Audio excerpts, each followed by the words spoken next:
Hello, angel babies. Welcome or welcome back. My name is Trisha, and this is Trisha's Temple. Thanks for being here.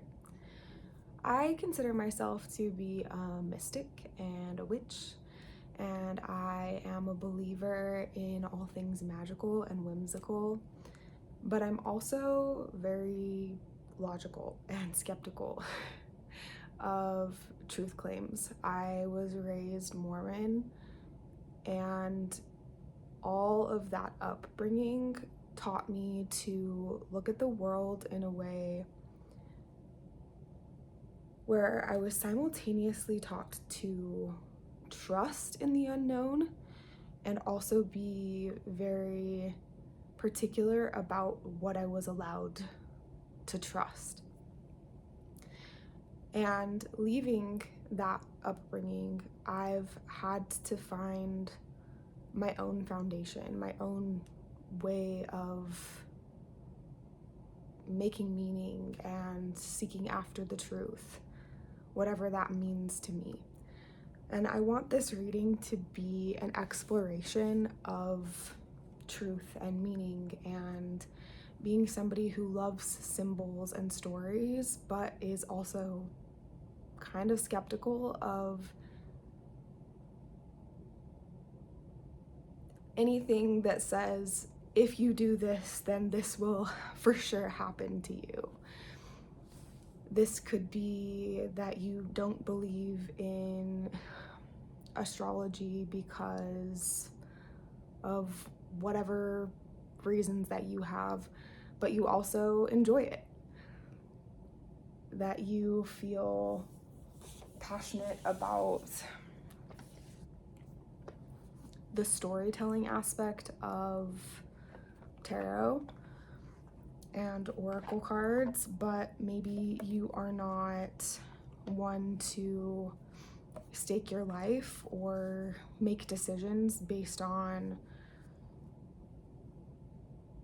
everything that the cards are saying to you, or if you find a tarot reader online that says something and then another one says something else, your entire belief system is not broken in an instant.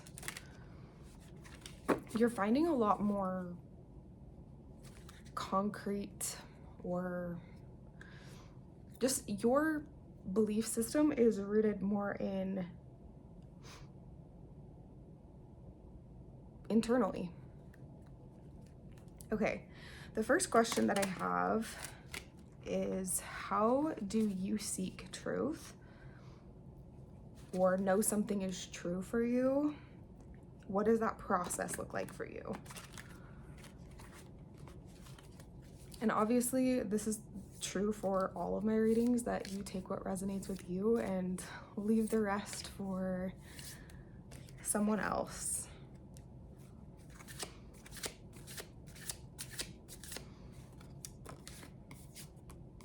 Okay, oh wow, okay. We have the Eight of Swords. Actually, I really love this card because it feels like sometimes you have this safety blanket or some belief that feels comfortable, feels like it is keeping you safe to some extent. And it's okay to have those. I spent a long time believing something that felt really safe and it felt true, and I trusted it for a long time. And then eventually there was enough safety and the circumstances were appropriate for me to be able to untie myself and take off the blindfold and walk away from these other swords. Maybe I took one with me, one or two, and then I was able to move away from those particular stories. Maybe I held on to some things that still resonated with me, or some of the processes and practices that I was taught growing up, and I didn't just throw the baby out with the bathwater.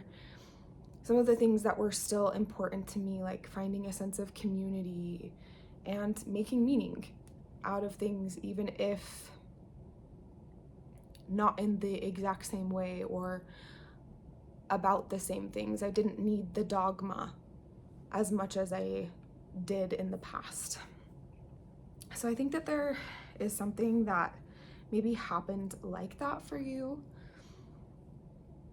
and continues to happen like that for you, and you're allowing it more instead of forcing yourself to just remove every single illusion or barrier to you. It's barrier to you knowing every single aspect of self. You're allowing that process to come at a more cyclical, natural rhythm. It's I will get to know myself. I will meet these deeper layers of myself, the parts of myself that have been in pain or will no longer fit within this system, this body. They will eventually move out. But it's kind of like, maybe for a while you felt like you needed to, like, here is you in your like human illusion, blinded by what the world, what humanity, what your upbringing taught you. And then in your mind you were like, oh, over here is like a purely perfectly enlightened version of me, perfectly integrated, perfectly has everything put together, whatever this concept of self was. And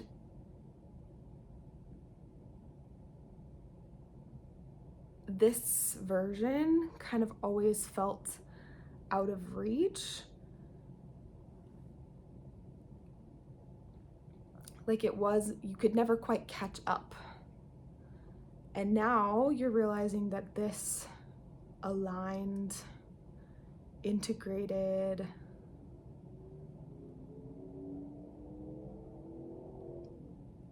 version of you who loves you, version of you who can enjoy the present moment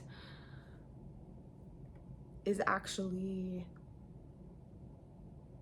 currently with you and has been all along.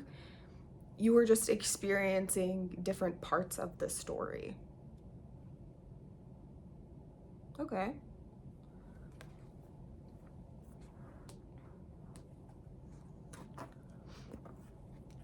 Is there anywhere you have been forcing answers or expecting certainty or becoming rigid? Or maybe where you are ready to take off the blindfold and it would help your life to feel a little bit more comfortable and enjoyable. You could let the sun shine in a little bit more.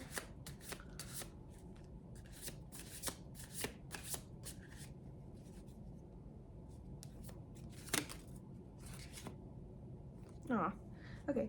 The Knight of Cups.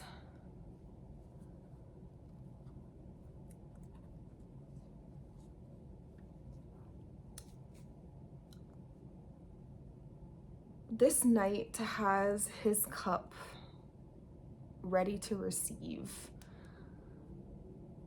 He is, you are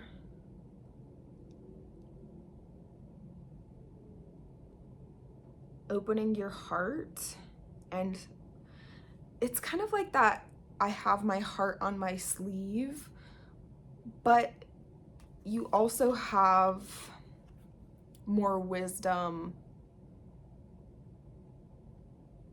in your wake in the past to back you up. And the night, this part is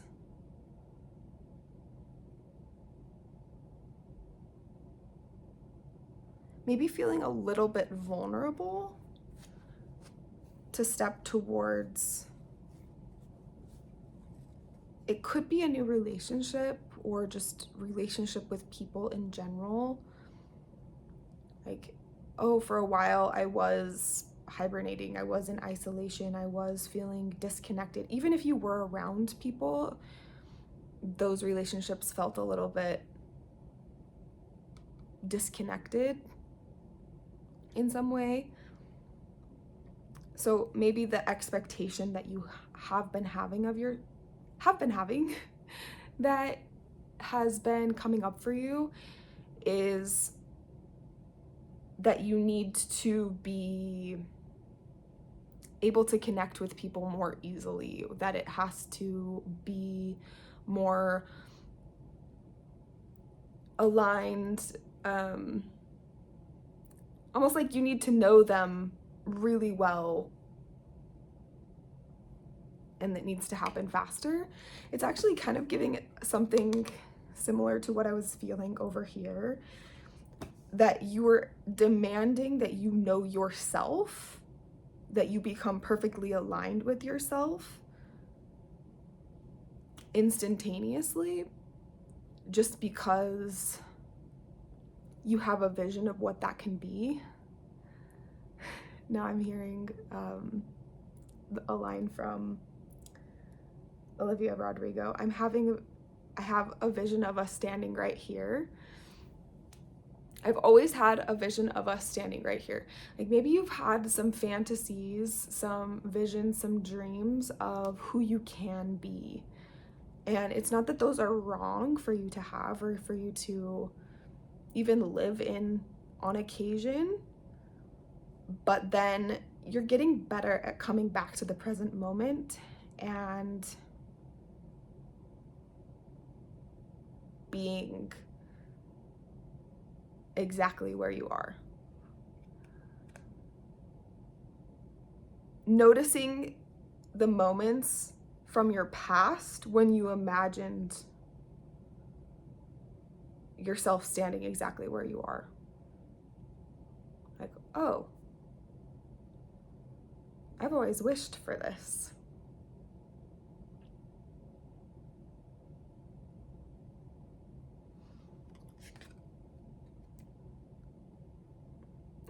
I'm noticing that he has these wings on the back of his shoes. I think that this Knight of Cups, and part of what you are feeling maybe a little bit hesitant, or there's some trepidation. I was almost feeling like, oh, like I'm not making this reading about what I intended it to be about, which is that you are a skeptical person. And I think that that's true. I think that you can be skeptical, you can be very logical, you can spend a lot of time in your head, and probably for very good reason, for past experiences. Maybe you even have physical things that make being in your body uncomfortable. I think that the world in general just encourages us to be in our heads a lot. But there's something about the current atmosphere in your life that is encouraging you, inviting you, allowing you to be a little bit more playful and free-spirited, whimsical, given to the delulu,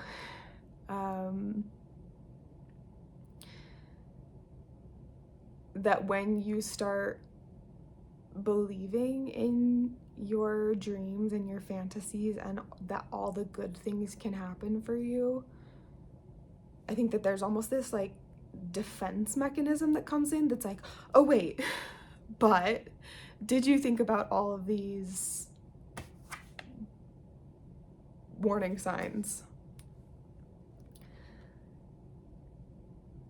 okay, now I'm thinking, I just got another download for this, is that one of the things that you might actually be allowing yourself to do is almost blindfold or like disengage from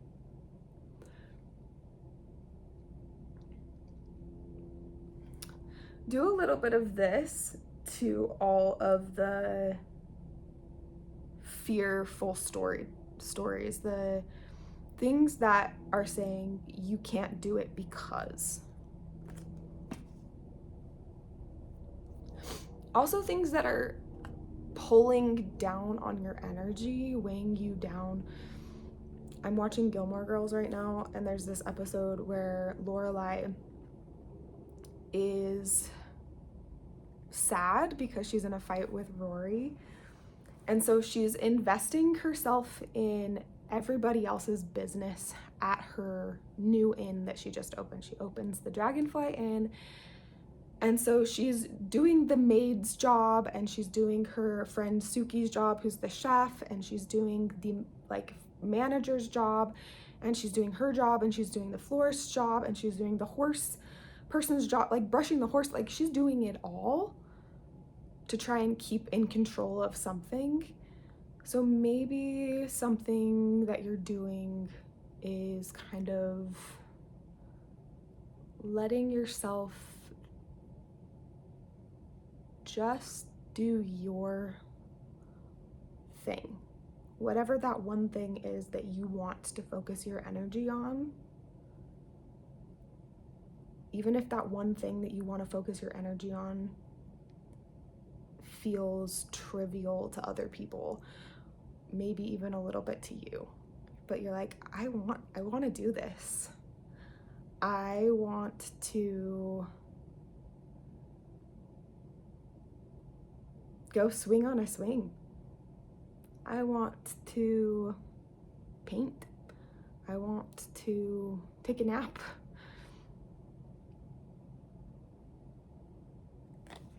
Okay. How are you learning, or what are you doing to honor your discernment, your head, your logic?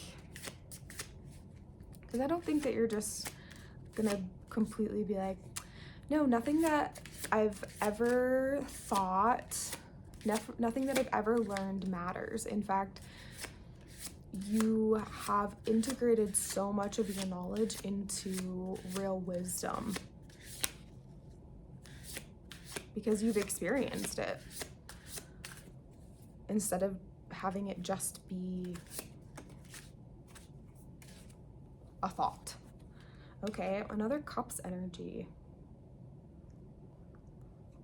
Maybe for a long time you felt like emotion wasn't, or you were told that emotion wasn't logical.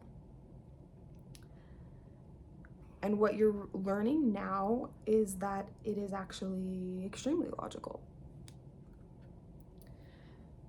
That, let's say you were to touch a hot stove or experience some sort of pain, feeling that pain, acknowledging when I do that, that is painful, and cataloging that in your system helps you to know not to do that thing again. And if you were to completely overwrite that program, then you would continuously hurt yourself in the same ways over and over again. In fact, you probably know that from experience, because people told you that your emotions, especially in certain relationships or certain systems or in certain physical experiences, were wrong. You were wrong. And you are learning now that you were right. And to trust that when you feel something in your body, that it's not coming up to just sabotage you and keep you from the things that you want to do. It doesn't mean that, oh, just because you're feeling fear in that moment means that you can never do that thing. It might just mean that, oh, I feel fear in this moment. That means I'm a little bit nervous. That might mean that this is something exciting. That might mean that this is something I really want. And for whatever reason, it's feeling a little bit daunting for me. Maybe that means that I'm feeling I'm lacking resources in some way. Maybe I'm tired or hungry, or I don't feel like I have people supporting me. Maybe it's just that it's something new. So it's going to take some practice, and that feels a little bit nerve-wracking. But I think that you are learning to trust your own body's signals, and that even if you do miscalculate, your body will tell you again, and you'll have another opportunity and find your way back to center and to clarity. You're becoming a lot more emotionally sovereign, which is helping you feel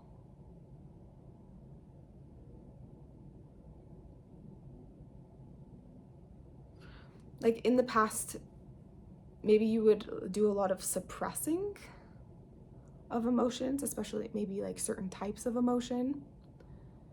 And then there would be moments when those would surface at inopportune moments. And now you are allowing yourself to feel them when they arise and be more intentional about how you express them or what you do with the energy. Okay. What are you doing to honor your imagination, your love of symbols and stories and art and music and anything that just inspires your creativity? Which I think that your head, the logical stuff,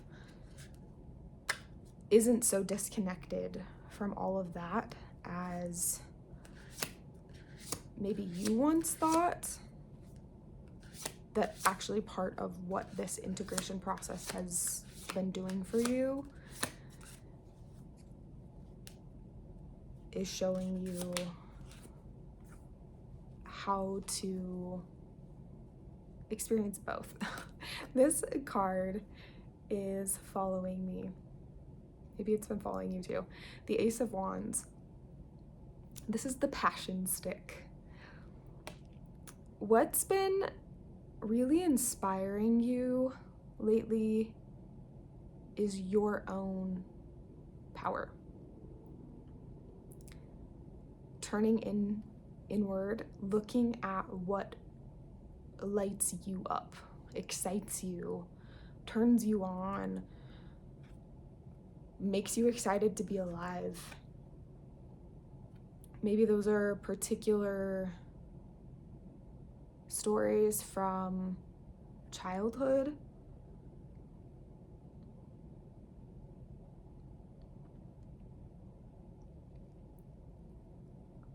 I'm starting to get a little bit cloudy.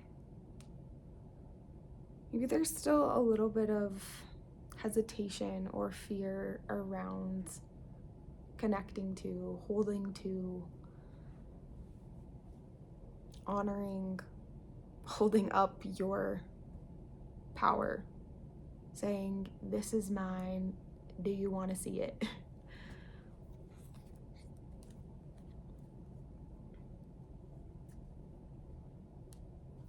Let's clarify that.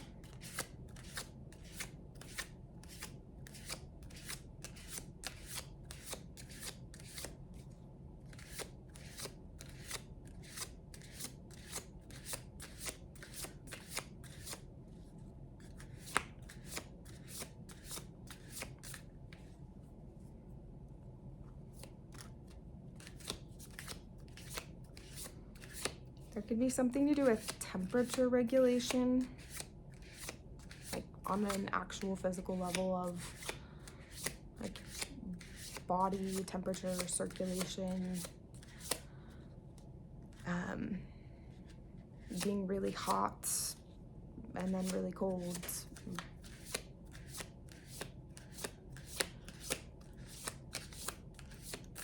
Energy flowing in different ways throughout your body.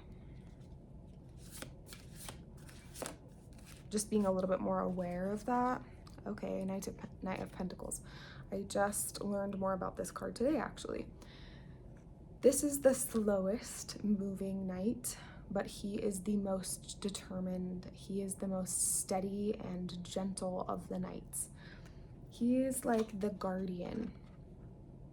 And I think that what you are starting to see is that just because you feel your power or experience it doesn't mean that you have to just like surge on ahead, guns a-blazing, with no safety, with nothing to support you, and that you have been supporting yourself all along the way.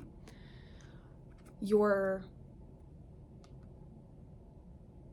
steadiness and consistency, you have continuously showed up for yourself and are getting better at doing so. You're learning more and more what your system needs, your body, your mind, your passion, your spiritual side that craves meaning and purpose, the part of you that wants to play an adventure and not be an adult. You're getting better at hearing all of those inner parts of you.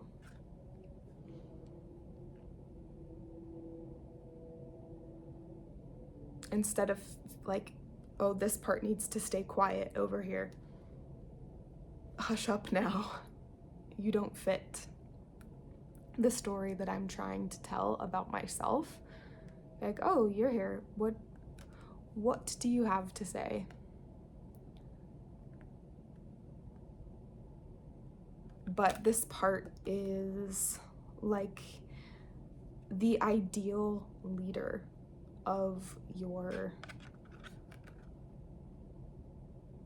system, becoming the ideal leader. Because maybe you don't feel like you're there yet, that it's still a journey, it's still a process.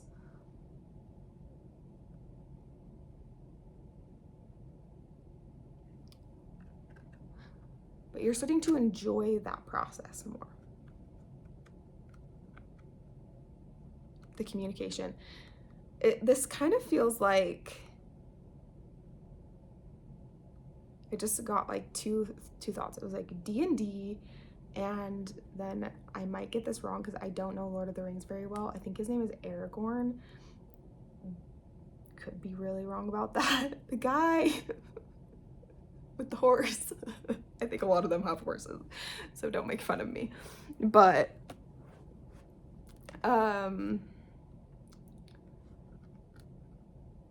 it's kind of like this feeling of stepping into your own power, your own leadership.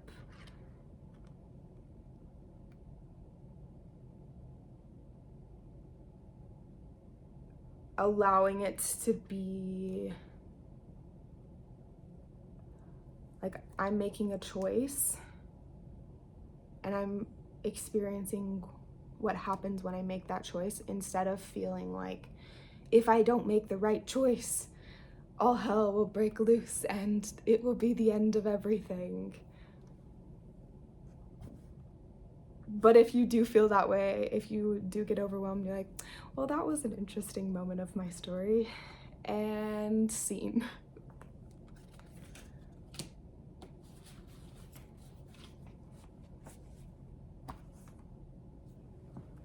Okay, how are you allowing these parts of yourself, especially like the head and heart, logic and skeptic, mixed with the more creative, whimsical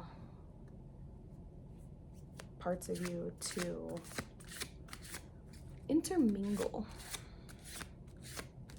play nicely together? One thing that we've already kind of mentioned is you're realizing that they're not so separate as they've been made out to be. Interesting. Okay. Heartbreak and being seen.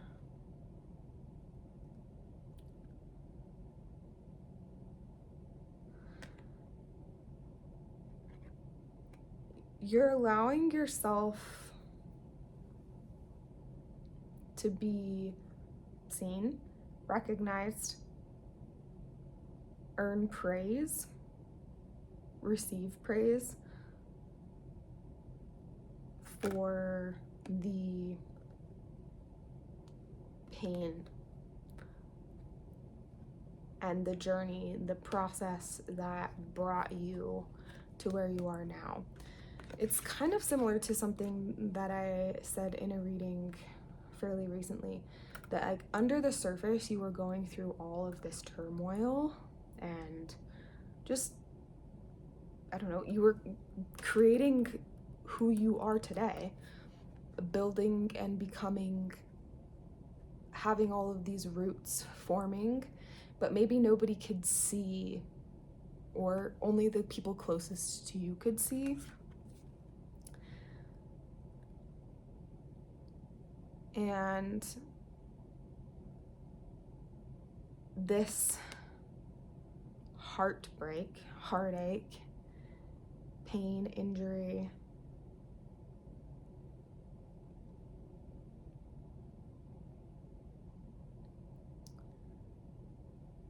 you're learning how to share it. It's giving trauma dumping, but like instead of, because a lot of times when you trauma dump or when you share a lot of the overwhelming things from your life, it's almost like, I am so full, I am so overwhelmed, I have no more space left in this system, please help me.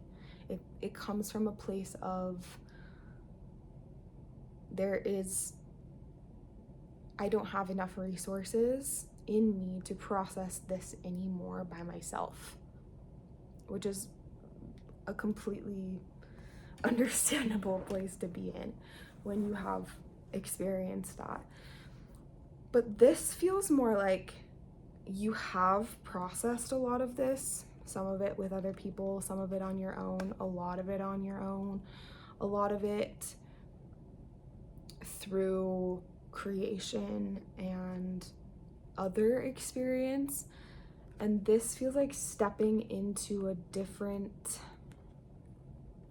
chapter where it doesn't define you in the same way, but it also is becoming easier to talk about, and it's also becoming easier to talk about.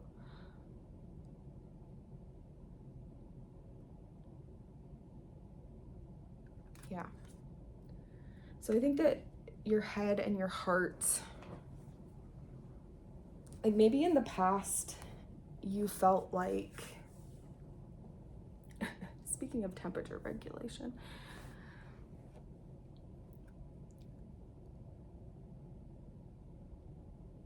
your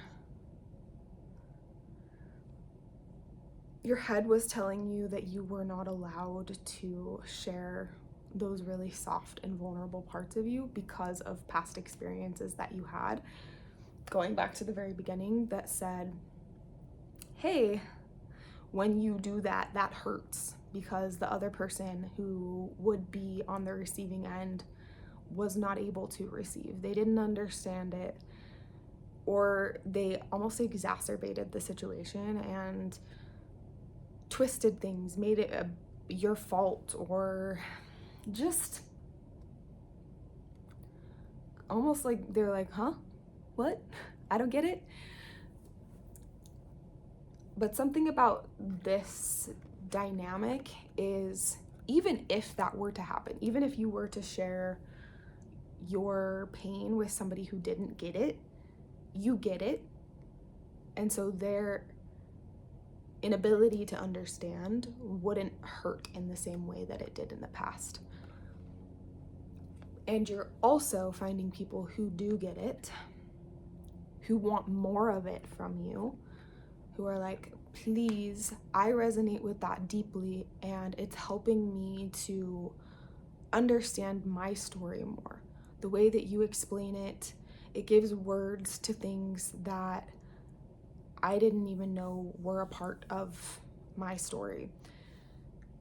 One of the people who has helped me the most on my journey is a woman named Britt Hartley, and she talks a lot about this idea of no-nonsense spirituality. And that sometimes when you are in this like nihilistic void, or this feeling that nothing matters, there is no meaning or purpose to life, one thing that she's held on to or found a way back to is that human life has meaning in and of itself by the shared experience. So my voice and what I share and the way that I share it is unique because of what I've experienced and how I've experienced and the way that I processed it and my perspective. But it's also connective because we've all been through a lot of similar things. So we can feel like we're like this isolated little person, all alone. No one has ever experienced what we have, and yet we kind of all have at the same time. And that's what you're starting to do with your head and your heart is, yes, I am the only one who has experienced what I have in the exact way that I have, but I'm also finding a way to share that unique story and perspective, and that's bringing me closer to the people around me.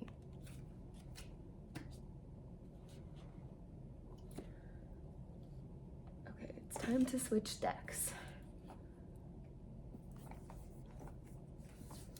How are you learning to trust in that personal experience, that unique experience that you have when it comes to truth seeking, which feels less like I have to know the exact meaning of the universe? And like when I was Mormon, we had the three big questions that we felt like we could answer for people were where you came from, why you're here, and where you're going, which are kind of just the big questions that a lot of us are asking, even if we don't realize that we're asking them. And maybe you are no longer pursuing those questions in such a frantic, or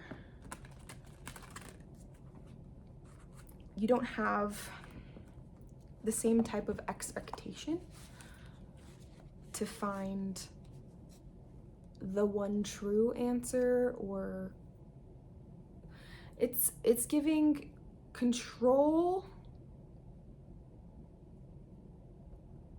is lowering. The desire or the need or the expectation for control is diminishing, and the openness, the curiosity, the exploration and playfulness is expanding. This one wants to come out. Okay. Big stuff here. Death. 13.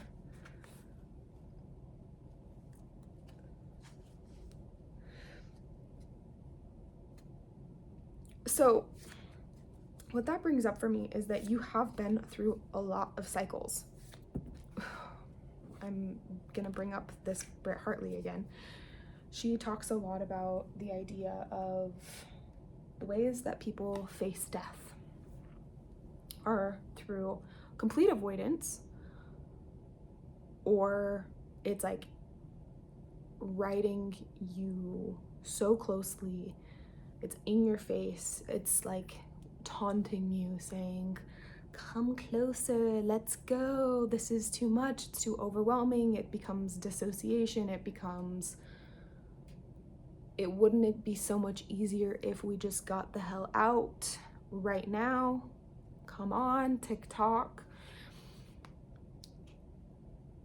So if you are on either end of the spectrum of the, I don't want to even think about it, keep it out, death who? I don't know who that is. Or on the other end of the spectrum of, you're like codependent on each other.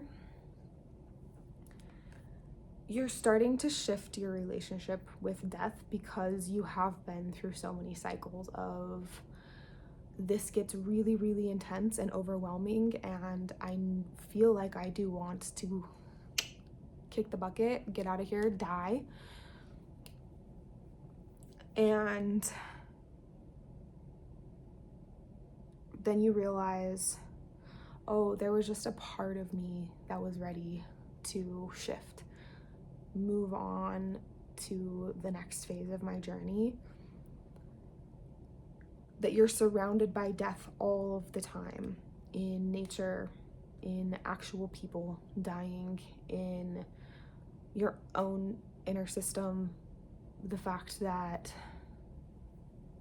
you have to eat, and there are plants and animals that have to die for that, in the fact that everything about life is also death, and everything about death is also life. So because you have been through all of these cycles of rebirth, you're trusting that even when you sink low, it becomes overwhelming, it feels like too much, you will come back, you will be reborn, you will be revitalized and have that energy again.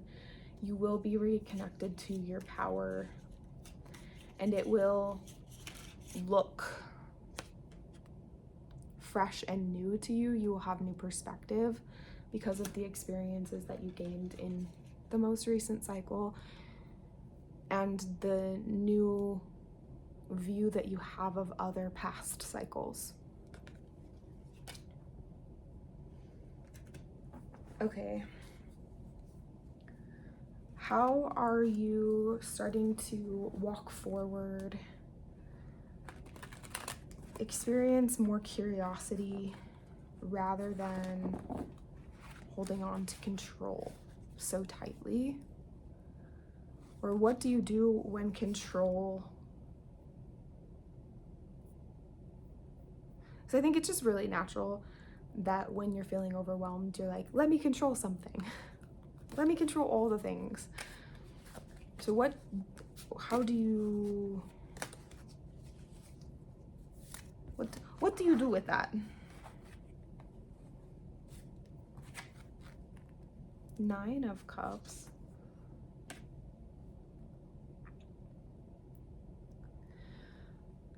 you're reconnecting in those moments. You're finding a way to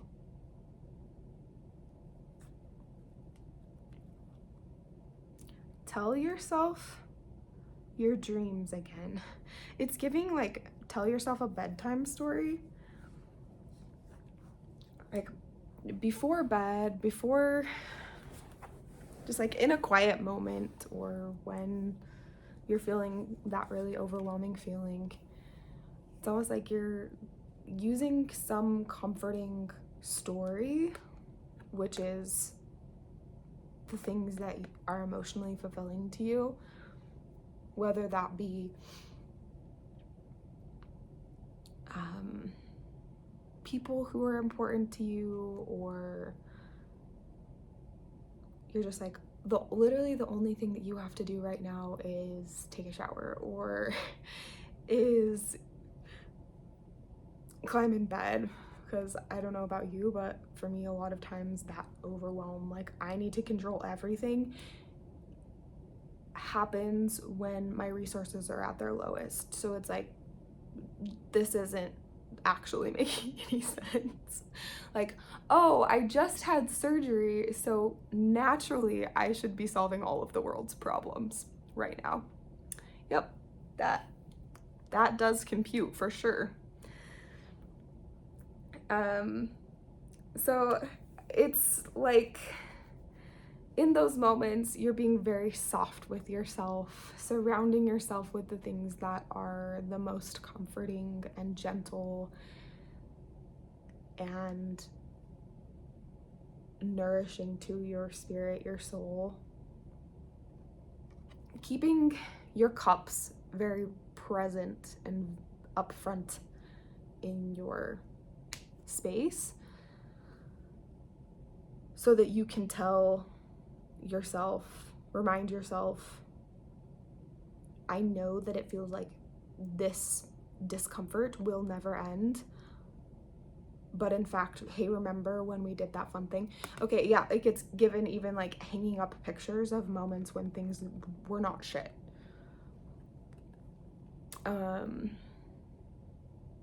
Having your most comfortable clothes available to you when you're falling apart. Just having like built-in routines and foods, whatever it might be, that feel like, okay, I'm going to make it through this. I made it through the wilderness. Oh yeah, I made it through. Thank you for coming to my song. All right, we need one more card. And this is just gonna be like a final message about how you are. Now I'm hearing love and logic. I don't know if you guys know about that. It's like a system or program of how to teach and nurture children, how to raise them, that a lot of times, especially if you're like Gen X, millennial, a lot of us were raised with a lot more like carrot and stick modality, which is, if you do this, you will earn this, or you will like kind of like a threaten. There's a lot of more punishment involved. Whereas love and logic is more about actually explaining things, showing love. Like, the reason that this is important for you to do is because of X, Y, and Z. Or, I'm doing this because I love you and I want you to be safe. Like, we wear our seatbelt in the car, not because I'm trying to lock you in here and keep you trapped, but because I want you to be safe in the car. Less fear more love. Less control, more love. And I think that part of why that's coming up is that that's a way that you are starting to nurture and love yourself. One big thing in this collective and for the collective as a whole is lots of inner child healing.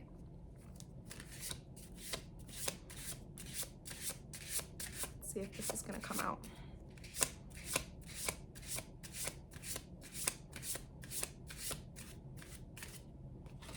Okay. We have 2. We have 11, change. You might consider yourself to be a cycle breaker, like a generational curse breaker, the first in your family to own your own home, the first in your family to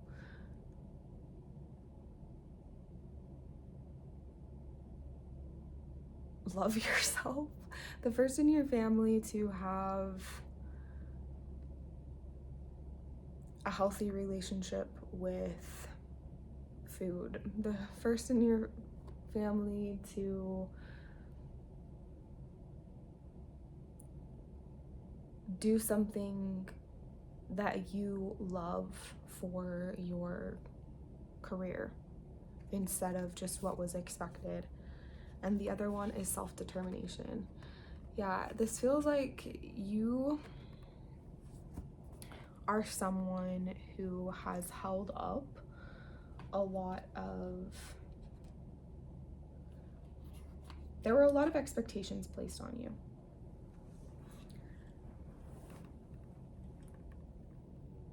And the self-determination maybe for a long time felt like it was coming from an internal place, like, oh, like I really want to do this, I really believe in this, I'm becoming this type of person because it's really who I want to be.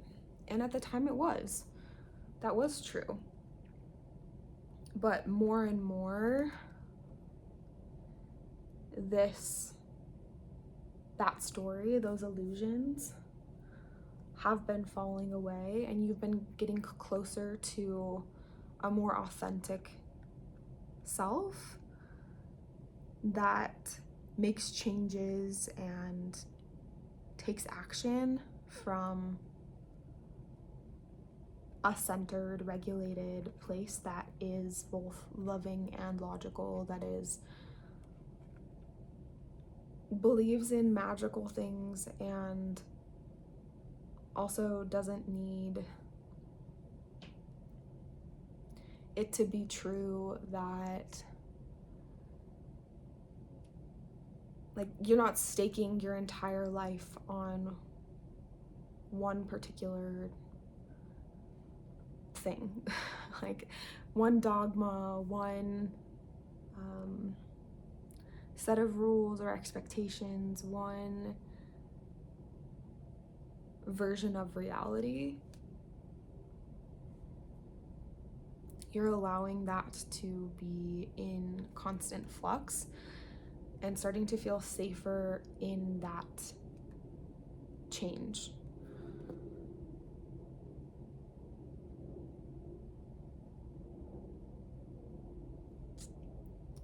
You're feeling more reliant on yourself, while also allowing yourself to accept the love and the support and the recognition from other people.